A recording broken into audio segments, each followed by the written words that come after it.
Good day. My name is Jolene, and with me are Cici, Jialing, Hanyang, and Joven. Together, we bring to you COE Insights by Car on Na. Cici and I will be covering our team's findings and observations in page 1, while Jialing, Hanyang, and Joven will be covering relevant analysis on the observations as well as other information in page 2. Here are our relevant contributions to this project. Our project target potential all new car buyers, and we aim to help them in their decision in purchasing cars via generating insights from COE trends and other information. Here are the 3 COE categories for cars. As a potential car buyer, I would want to know the COE trend for cars in order to make a decision on whether I should buy a car now or wait for COE to drop in the future. From this graph generated by my team, we can see that although COE may be inconsistent, but there is still an overall rising trend. Does COE affect car type preferences? Overall, we see a weak correlation between COE trend and car type registrations. While Audi and BMW experience some fluctuations that aligned with changes in COE, Toyota appears somewhat inconsistent. Thus, changes in COE is unlikely to affect the car type preference by a significant extent. This box plot generated shows a narrow spread of data from 2013 to 2021, where COE values of cars are close to the median. Buyers can expect little to no outliers in COE premium when purchasing cars in the future where COE may be unexpectedly low or unexpectedly high. The highest maximum COE premium presented in 2023 indicates that buyers can expect COE to not exceed such high levels in future years. From our findings, we see how the average COE premiums for all categories move in tandem, meaning that they increase and decrease at the same time. There wasn't an instance where COE category A increases while that of B and E decreases, vice versa. With that being said, I am curious to know more about the supply quota and demand in Singapore. Cici, can you cover more on this, please? Of course, Jolene, I will now cover the car supply quota and demand in Singapore. From the chart on the left, we observe the relationship between the number of COE received and the quota for category A and B vehicles. The quota for category A vehicles fluctuate more consistently with the B received throughout the period, while category B vehicles show more dramatic fluctuations. This indicates that higher displacement vehicle experience more frequent and dramatic change in demand in this market. In particular, we can see a sharp increase in the number of B received for category B vehicles in certain period, which may be related to market expectation or economic factors. The chart on the right presents the fluctuation in quota over time. The tree line reveals significant change in the quantity of quota at different points. This shape suggests that quota adjustments are made in response to market conditions. But how do these adjustments correlate with change in the COE price? The observation from the chart indicates that despite a change in the measurement of quota, it does not directly impact the fluctuation in COE price, implying the COE price are influenced more by other market forces. We can conclude from both quota charts that while there are fluctuations in COE quota and demand for Class A and Class B vehicles, the adjustment of quota does not seem to directly determine change in price. This provides important insight into the dynamic of supply and demand in the market and highlights the need for in-depth analysis of vehicle market, especially when considering policymaking or market forecast.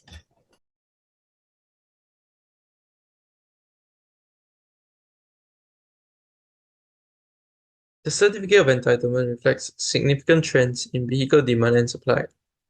Notably, we have observed a consistent rise in COE premiums, indicating a robust demand for new vehicles. The surge in demand is driven by economic factors, policy changes, and microenvironmental influences. First, let's consider the influence of monetary policies. Monetary Authority of Singapore has maintained a steady appreciation rate of Singapore's nominal effective interest rate. This policy stance facilitates cheaper imports, making vehicles more affordable, particularly imports from prominent markets like China. An article published by China News Asia states that Chinese automotive brands, which command approximately 75% of Southeast Asia electric vehicle market, have notably increased their footprint here in Singapore, with BYD emerging is a top seller.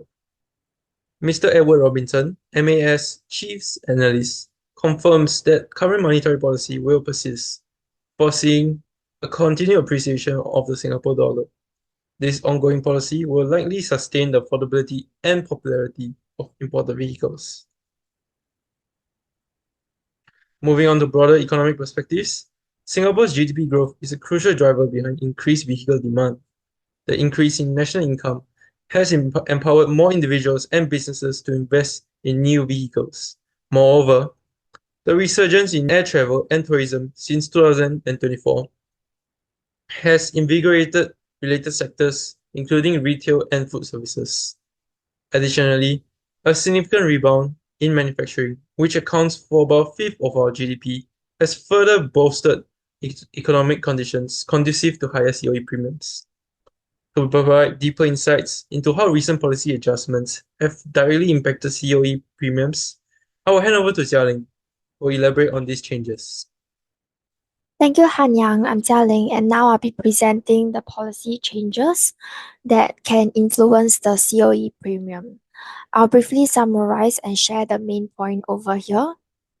So basically, more EVs now have qualified for COE, which allows them to become popular.